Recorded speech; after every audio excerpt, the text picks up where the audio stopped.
کل ہم نے بنی اسرائیل کا وہ واقعہ پڑھا تھا کہ جس میں قتل ہوا اور پھر گائے کا حکم ملا کہ گائے ذبح کرو اور جو بندہ مر چکا ہے اس کے ساتھ اس کو لگاؤ۔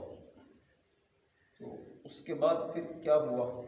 اللہ جل شانہ ارشاد فرماتا ہے وَإِذْ قَتَلْتُمْ نَفْسًا فَادَّارَأْتُمْ فِيهَا وَاللَّهُ مُخْرِجٌ مَا كُنْتُمْ تَكْتُمُونَ، کہ جب تم نے قتل کر لیا پھر ایک دوسرے پر اس کا الزام لگانے لگے تو اللہ نے تو پھر وہ ظاہر کرنا تھا جو تم چھپاتے تھے۔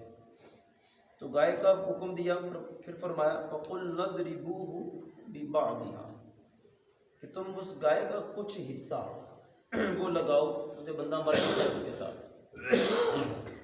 جب اس کے ساتھ لگایا تو وہ زندہ ہوا اور اس نے پھر بتایا اس کو، پھر اللہ فرماتا کذالک یحیی اللہ الموتى، اسی طرح اللہ تبارک و تعالیٰ مردے بھی زندہ کرے گا۔ کیونکہ لوگ اس طرح کے وہ اعتراض کرتے تھے کہ مرنے کے بعد کیسے زندہ ہوں گے، تو یہ ایک ان کو دکھایا بھی کہ دیکھو یہ مر چکا ہے، اب دیکھو اللہ اس کو کیسے زندہ کر رہا ہے، تو اس کو زندہ کیا۔ وَيُرِيكُمْ آيَاتِهِ، اس طرح اللہ تمہیں اپنی نشانیاں بھی دکھاتا ہے، اور نشانیاں کیوں دکھاتا ہے کہ لَعَلَّكُمْ تَعْقِلُونَ، تاکہ تم عقل والے ہو تو عقل حاصل کرو، یعنی تمہیں نصیحت حاصل ہو۔ اس لیے اللہ بندے کو مختلف نشانیاں دنیا میں دکھاتا ہے کہ بندہ نصیحت حاصل کرے۔ لیکن کچھ لوگ ایسے ہیں کہ جو نصیحت حاصل نہیں کرتے، ان کی بھی آگے پوری تفصیل بیان کی ہے۔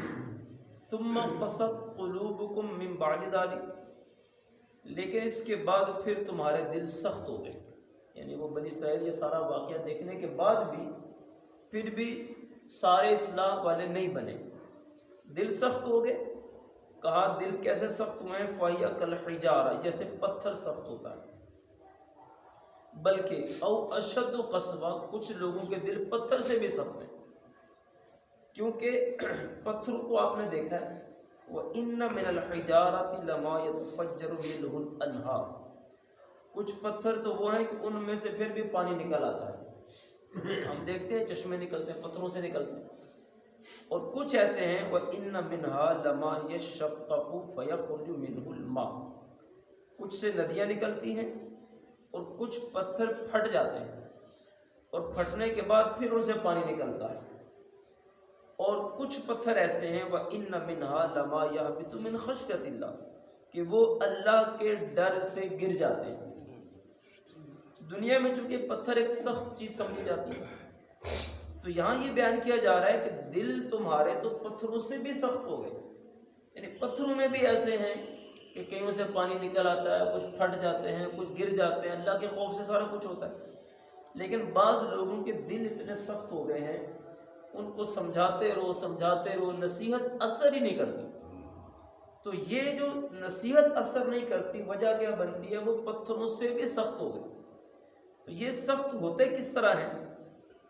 اصل میں کیا ہوتا ہے کہ جب کوئی بندہ اللہ کی نافرمانی کرتا ہے تو دل کے اوپر ایک سیاہ سا نقطہ پڑ جاتا ہے، پھر اگر وہ نافرمانی سے باز نہیں آتا، توبہ استغفار نہیں کرتا، تو وہ نقطہ پھر بڑھنا شروع ہو جاتا ہے، وہ بڑھتا جائے گا، آہستہ آہستہ پورے دل کو سیاہ کر دے گا۔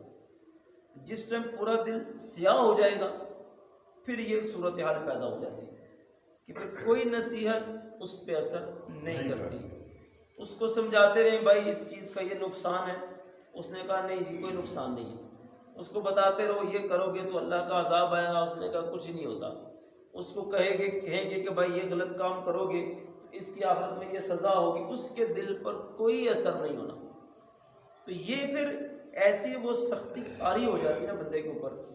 تو پھر یہی وجہ ہے، یعنی ایک بندہ کو غلطی کرتا ہے نا، تو جو کبھی کبھار کرے گا تو اس کو احساس ہوتا ہے یار یہ میں نے غلط کام کر لیا، اور ایک بندہ وہ ہے دن رات وہی کام کر رہا ہے، اس کو ذرہ برابر احساس نہیں ہوتا۔ اس کی وجہ کیا بنتی ہے؟ وجہ یہی بنتی ہے، وہ دل کے اندر سختی ایسی چھا جاتی ہے پھر بندے کو بالکل احساس تک نہیں ہوتا۔ اس کی مثال اس طرح ہے جیسے ایک چمڑے کی فیکٹری ہے، باہر سے کوئی بندہ اندر جائے گا نا تو کیسی بو اس کو آئے گی، وہ بیچارہ برداشت نہیں کر پائے گا۔ لیکن اسی فیکٹری کے اندر لوگ کام کر رہے ہوتے ہیں، بو محسوس بھی نہیں ہوتی ان کو۔ وہ کیوں نہیں ہوتی؟ کہ وہ ان کے دل و دماغ پر چھا چکی، ان کو پتہ نہیں چلتا۔ تو یہی حال ایسے لوگوں کا ہوتا ہے کہ وہ گناہ کی وجہ سے دل سخت ہوتے ہوتے اس طرح ہو جاتا ہے، پھر کوئی نصیحت آپ نہیں کرتی۔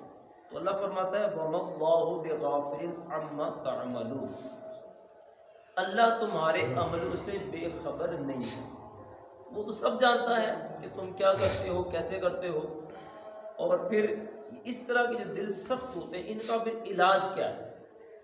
تو علاج تو یہی ہے کہ دلوں کو زنگ لگتے ہیں تو کثرت سے موت کو یاد کریں، کثرت سے اللہ کا ذکر کریں، کثرت سے استغفار کریں، تو دل کی یہ جو سختی ہے یہ آہستہ آہستہ نرمی میں تبدیل ہو جاتی ہے۔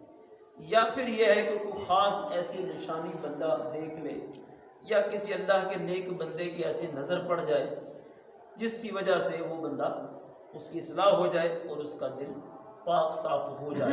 یہ دو چار صورتیں ہوتی ہیں، لیکن یہ تب ہوگا جب بندہ اپنے آپ کو مریض سمجھے، کیونکہ جب تک وہ بولے کہ میں ٹھیک ہوں میں ٹھیک ہوں، کبھی ڈاکٹر کے پاس نہیں جائے گا، کبھی علاج نہیں کروائے گا۔ لیکن جب اس کو سمجھ آ گئی کہ میں بیمار ہوں اب، پھر ڈاکٹر کے پاس بھی جائے گا، پھر علاج بھی کروائے گا، سارا کچھ کرے گا۔